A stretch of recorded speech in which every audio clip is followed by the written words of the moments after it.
So hello YouTube. I have never done a review before on a pen or been on YouTube before. I do have an Instagram, and if you are coming here from Instagram, I do want to say thank you so much for following me and enjoying my content. And I really hope that I can provide, good, soothing, relaxing reviews and teach you how I write the way I do. If you guys are interested in that, I would love to do that. And I just want to talk about this pen here because this was one that I got messaged on and commented on after I posted it. Everyone seemed to want to know more about it because of the material. Honestly, it's really because of it, because the design resembles a Schaefer Balance, which is a very common pen. It's probably, to be honest, my favorite design for a pen.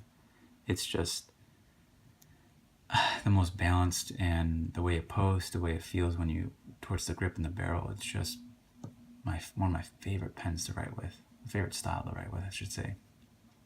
The only thing that doesn't resemble Schaefer Balance is this clip. This clip is your typical Indian clip that comes pretty much standard on most pens. It's okay. It's not my favorite. I really don't like this Glare 61. I don't like that at all, to be honest. I would have rather have it be, engraved here on the side, and this just be plain. That's really what I would have done. This looks a little gaudy to me, you know what I mean? It just really wants you to know it's a Glare 61. I'd rather have it be more subtle on the side. But I have quite unique pens in my collection, in my display box, and people seem to always be drawn to this one, and it's because of the material. Now, this material, they call it the rice mix. I don't exactly know what it's made of. I don't know. It just looks like, let's get a close-up. It just looks like it's a bunch of little strings, a bunch of little pieces put together, and then, I don't know, hand turned, and all of a sudden you got this very interesting, colorful, unique material I've ever seen. And honestly, probably the most unique part about it is these couple spots right there. If you see that spot right there, it kind of looks silvery and gold. That is actually the converter inside. So you have these certain spots where it's actually clear. I don't know how they do it. I don't know what this material is. And the colors they used, in my opinion, are perfect. It just looks like inviting. It looks like a party. It looks just out there. It really does. It just looks out there when you're in your box, to be honest. But I love it. I love it. And people clearly liked it too. They wanted to know more about it as soon as they saw it. And I kind of modified it a little bit, and we'll get into that in a second. I don't want to keep my reviews too long. I kind of just want to keep them short, simple to the point.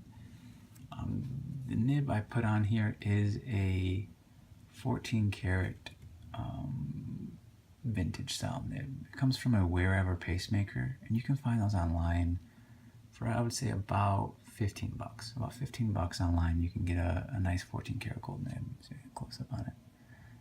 Now, it did come with a Schmidt fine steel nib, and there's nothing wrong with fine nib, or nothing wrong with steel nibs. Steel nibs are completely fine. It's just that, in my opinion, I prefer these type of vintage nibs because they're springy, but they're also kind of firm. They give to you, but not too much. So if you're looking for a softer type nib and give more character to your writing, go with these, these vintage ones. They're not super expensive.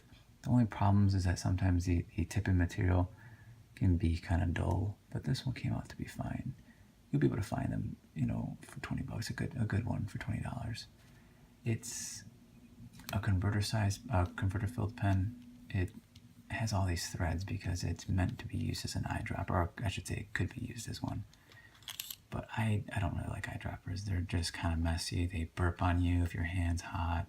You kind of have to have a napkin next to you when you write with it. I just don't really like it. I prefer these cartridges because you can write through this whole thing and then fill up the whole different colored ink. I mean, who wants to really have that much ink for, and not be able to switch out and try your purples and blues and all these new colors. You have to I like to use the whole ink, so I don't want to wait to use all of that to put a new color in there.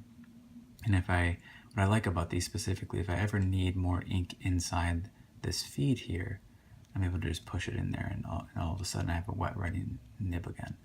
This is the normal feed it did come with, so all I did was I took that nib and just put it here. It's really that simple. But most nibs, like the number 6 size nibs, you can find a similar size in a vintage and replace it just as easily as you would, just a normal another number 6 size nib. So that's why I like, if you can find the dimensions, figure them out, and figure out the dimensions of the vintage nib, you're pretty much good to go. Honestly, there's not really much difference, but there's a little bit, but nothing enough to like it not be able to write again. He'll write fine. So I want to give you a writing sample, and I want to give you a soothing writing sample, a very, more calligraphy, show you what this nib can do, and I really hope you enjoy this writing sample. I want it to be a little bit different than your typical writing sample, and I hope you enjoy it. I will give the stats and the pricing, where to find this pen, in the description below. So, thank you for my first review. I hope you enjoyed it. It's very, very brief. I just wanted to briefly go over this material and let you make your own opinions on it. I hope that I can provide you with good content in the future. Really, thank you. Thank you for watching. I really, really appreciate it. I really, really do. So, see ya.